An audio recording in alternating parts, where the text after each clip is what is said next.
Hello everybody, my name is Raagav and today I'm going to be teaching you the concept of multiplication. Okay, now multiplication. Now, according to me, it's something quite simple if you understand what it's really about. Let's just take a simple example. Why don't I just try to teach you what multiplication really is? Maybe 2 multiplied by 4. You know our table, so we know the answer is going to be 8. Now, why don't we look at this from a different perspective? What is 2 added 4 times? So 2 plus 2 plus 2 plus 2. So that's the first time, that's the second time, that's the third time, and that's the fourth time. So what is the answer going to be? 2 plus 2 is 4, 2 plus 2 is 4, 4 plus 4 is equal to 8. And if you see, you're going to get the same answer.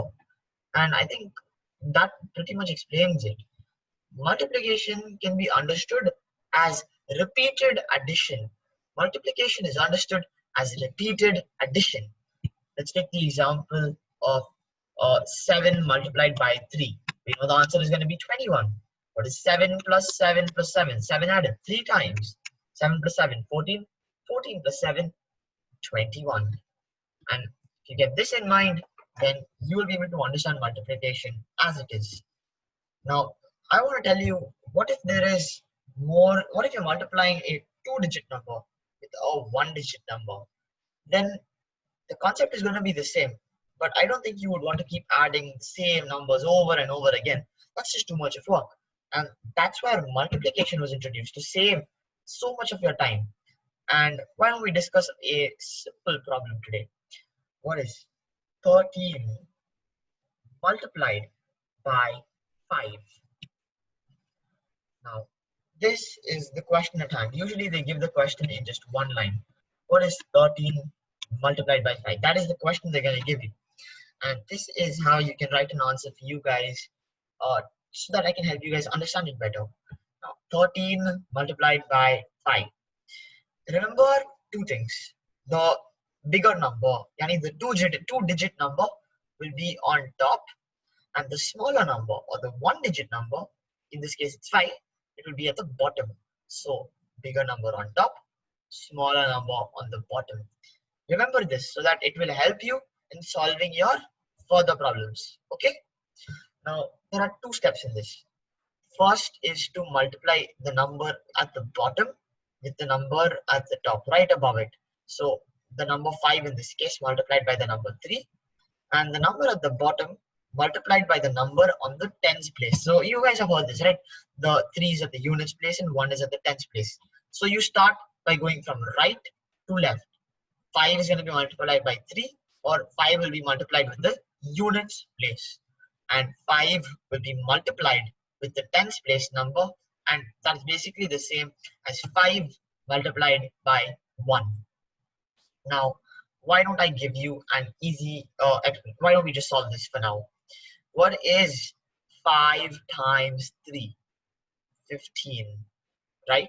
And what is 5 times 1? 5. That's what we've known it as. So why don't we discuss what 5 times 3 is? 15. Now, you guys have noticed that we're getting a 2-digit number here, and that might be a bit of a problem, but don't worry, I will help you and I'll tell you how you can deal with it. Split the number. So you've got your units place and you've got your tens place. Put the units place number as it is in the answer statement. That number will not be changed. Now look at the number on the tens place. This is where I want to introduce the concept of a carry over.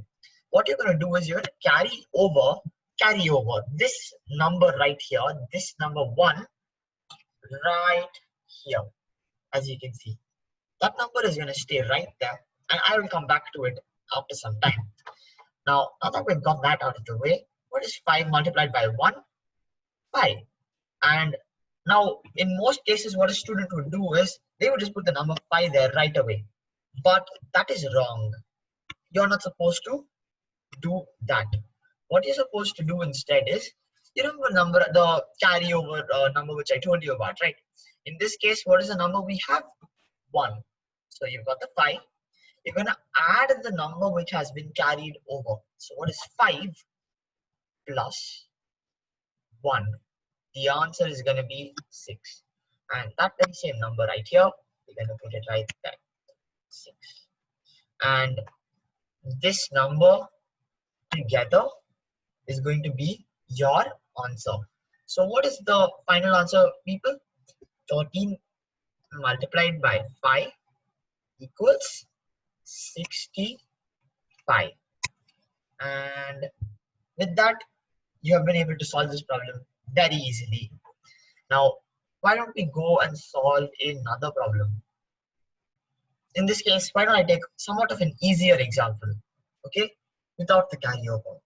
12 multiplied by 4. You're going to follow the same set of steps.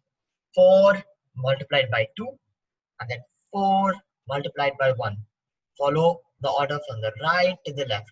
Units, tens, hundreds, thousands, you're going to go from right to the left. And that's the same thing I expect you guys to do.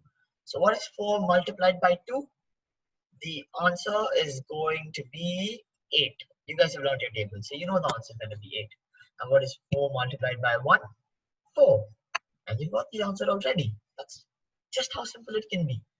And I hope you guys understood this particular way of solving the problem. Now, I want to tell you something I have learned, which has made solving the problems much easier. So when I just clear all this, okay, let's take the example of 17 multiplied by 3. And this is usually how they're going to give you your problems, right? So how can I make solving it easier? Let's just follow the same analysis. The smaller number is going to be multiplied by the number in the units place, and the smaller number is going to be multiplied by the number at the tens place. So you're going to multiply 7 times 3, and then you're going to multiply 3 with 1, and the same order is going to follow here. What is 7 multiplied by 3? 21. So the carryover concept, as usual, you're going to carry it over to the next number. So that number in this case is going to be 2. You're going to carry it over to the next digit, and as for the number at the units place, it will stay as it is. It will stay as it is. And this is not the complete answer. So just remember to keep some space over here. So just keep some space over here. You've got the number 1. Now what is 3 multiplied by 1? 3. And you've got the number 2 here. So what is 3 plus 2? 5. And you're going to write the number 5 right here. And what you have done is you have essentially solved the very problem in just one line. And I think that will help you guys immensely with your school, in your schoolwork. And I hope you guys understood this problem. Why don't we solve just one more problem before I wrap things up? What is 28 multiplied by 6? So I'm just going to wait for some time. Pause the video if you want. Pause the video and try to solve this problem right now.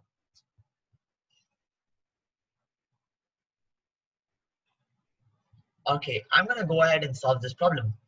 What is 8 multiplied by 6? 48, right? 8 times 6 is 48. So you're going to put the 4 on top as a carryover, and you're going to keep the number 8 at the bottom as per your usual rules.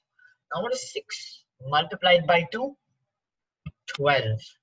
And you got the number carried over. So 12 plus 4. And what's that answer going to be? 12 plus 4 is nothing but 16. And the number 16 here. And that is the answer. 28 multiplied by 6 is equal to 168. I hope you guys understood the class today. I hope you liked it. And I will be covering the 2-digit by 2-digit number multiplication in another video. So please be sure to check that out as well. Thank you guys so much. Bye-bye.